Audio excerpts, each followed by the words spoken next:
આ એ જ મચ્છુ ડેમ છે.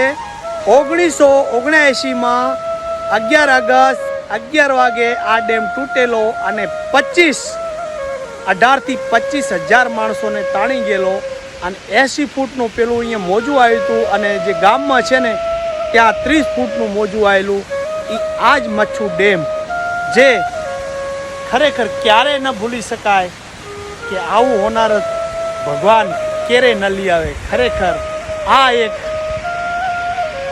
ઇતિહાસમાં ક્યારેય કલમ ના લખી શકે એવું અહીંયા તારાજી સર્જાણી અને એની અંદર હજારો માણસો તો ગયા જ પણ અમુક અમૂલ્ય વસ્તુ પણ ગઈ. મારા દોસ્તારે કીધું મારી જોડે ઘણું સાહિત્ય હતું એ બધું હોનારતમાં તણાઈ ગયું અને બીજું બધું મલબામાં ખરાબ થઈ ગયું.